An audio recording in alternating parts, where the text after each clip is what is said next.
Hi, this is Shayna with Against the Grain Homestead. We are out of sauerkraut. So in this video, I'm going to be showing you how to make sauerkraut.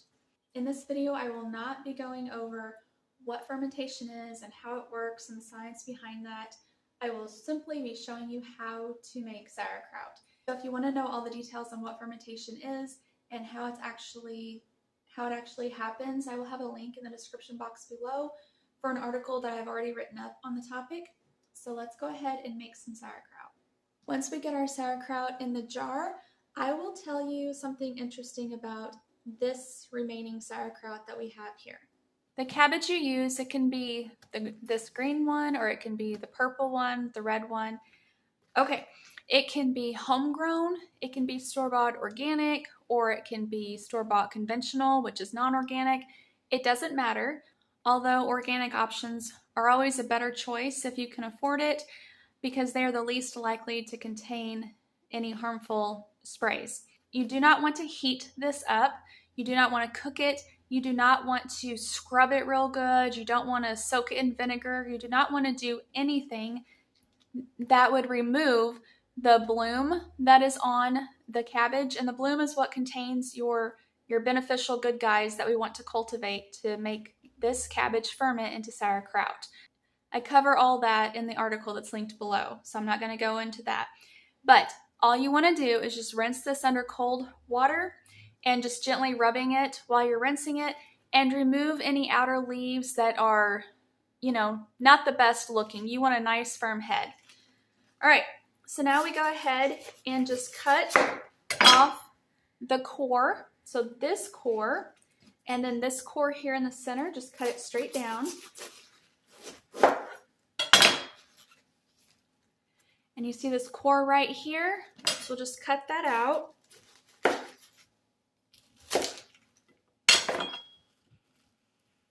Okay, we'll do that on both of them, both halves.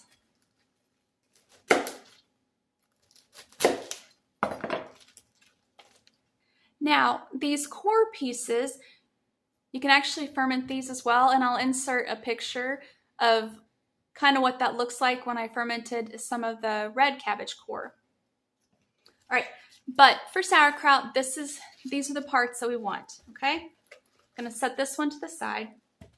Now, you want everything to be clean: your counter, your knife, your cutting board, your bowl, your jar, your hands, everything. Your equipment does not have to be sterilized. Just a good washing in hot water and clean it, they're good to go. Okay, you could put this in a food processor if you want, and it'll shred it for you a lot faster, but I actually like chopping by hand. But you want to make the pieces pretty thin.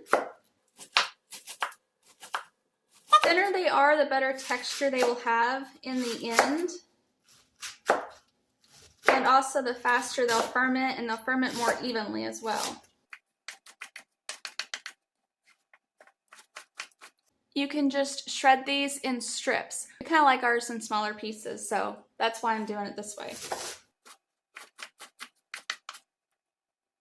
But you don't want to make it so small though. Like, you don't want to puree it, because that would just be gross. All right, I'm gonna put it in a bowl.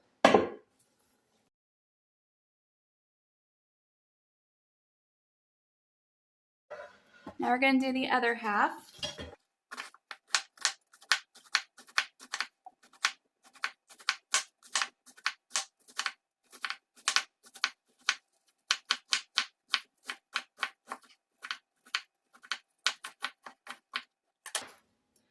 So this is about what's normal.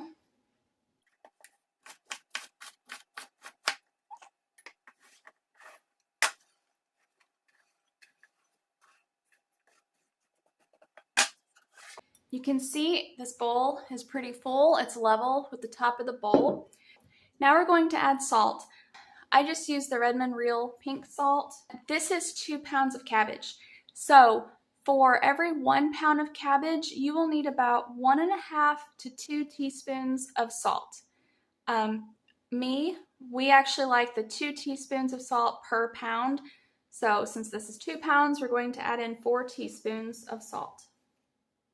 And you just want to sprinkle it on. So we're going to wait about 15 minutes and give this salt some time to go ahead and break down those cell walls of the lettuce to make it easier to work with in the next step. This was on the island, but whenever I go to actually do the hands-on part and squeeze it and work it, I need it a little bit lower. So I put it on a bar stool here, and then because I really get into my work, sometimes the bowl will move around quite a bit, so I just put a damp cloth between the bowl and the bar stool to help keep the bowl in place. Now we're going to go ahead and start working this salt into the cabbage. Again, you'll want to make sure that your hands are clean, and I'm sorry if the lighting keeps fading in and out. It's cloudy and windy here today, so the clouds keep passing back and forth. Okay. So we're just going to kind of knead this. So you're just going to work this and knead it, flip it and squeeze it, and it's really dry starting off with, but when you are done, this is going to decrease in size, and you'll start working some juices out of it. When you make sauerkraut, you do not have to create a brine to put over it. Now, when we are done with this kneading part and we pack it into our jar, we might have to top it off a little bit with some brine, but most of the time I don't have to. But when you do ferment other things like pickles or carrots or green beans or green tomatoes or different things that are not cabbage, when you ferment those, you do have to create a brine. But thankfully, cabbage actually makes its own brine. There are some tools that you could use to maybe make this possibly a little easier on yourself. Like there are those sauerkraut pounder sticks, or I think they're called maybe a muddler, I'm not sure. I've used something similar, and to me, I think this is easier. I don't know, maybe I'm just a more hands-on person. I don't mind this. It's a good fine motor skill exercise as well.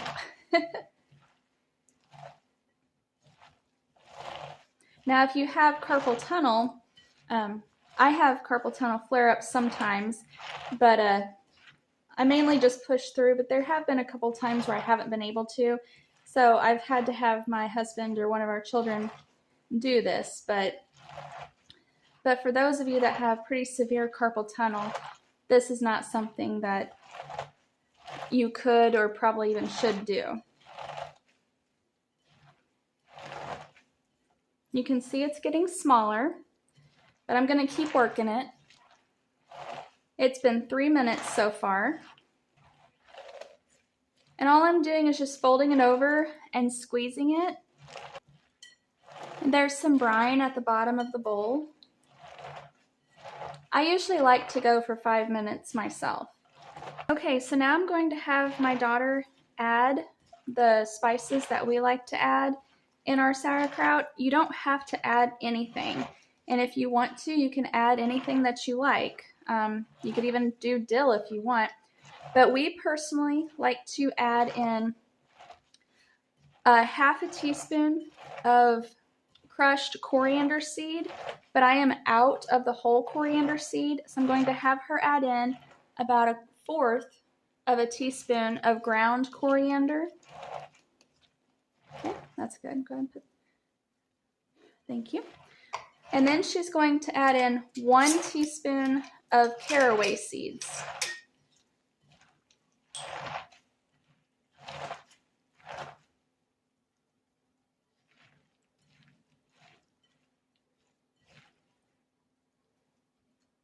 Thank you.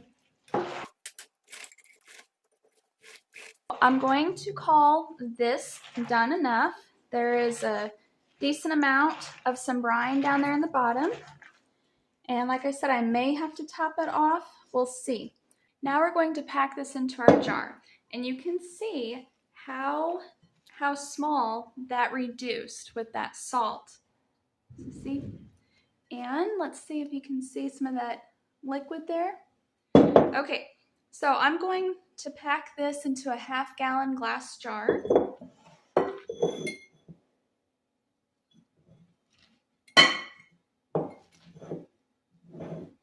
And every few handfuls, you want to push it down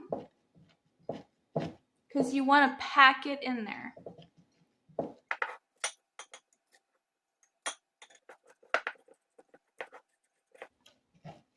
And by packing it down, you're helping to release some of that extra liquid that's in the cabbage.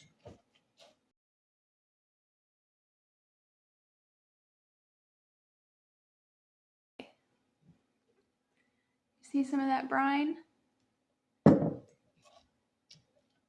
So when I push down, there is brine that actually comes up and sits on the surface.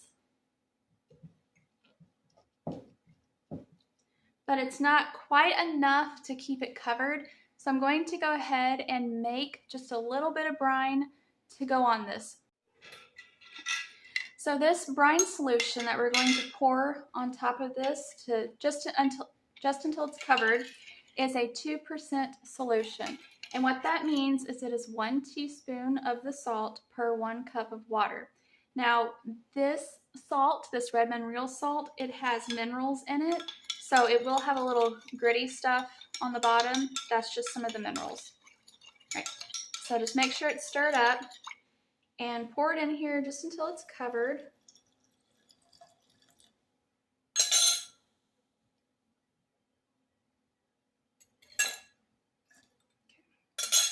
All right. That took about 1 cup. I'm just going to tuck down all of these little floaters here. One thing I failed to mention earlier was I reserved a cabbage leaf. So one of the outer good leaves you want to go ahead and reserve and cut to the size of this, or it doesn't have to be cut to the size. It can be, a little bigger and just folded, which is probably what I'll do with this one. And this will just help to keep all the cabbage pieces down.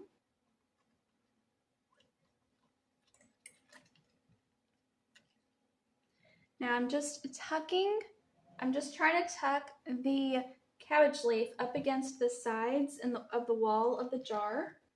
All right, and that is perfect. Now, if I need to weigh this down some, because as this starts to ferment, this cabbage, the sauerkraut down here, it'll start coming to the surface.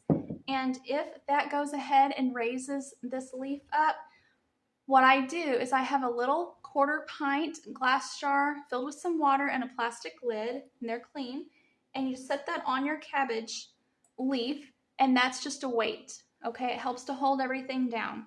The reason you use salt when making sauerkraut is the salt kills off the harmful bacteria that you have, but it does not kill off the lactobacillus.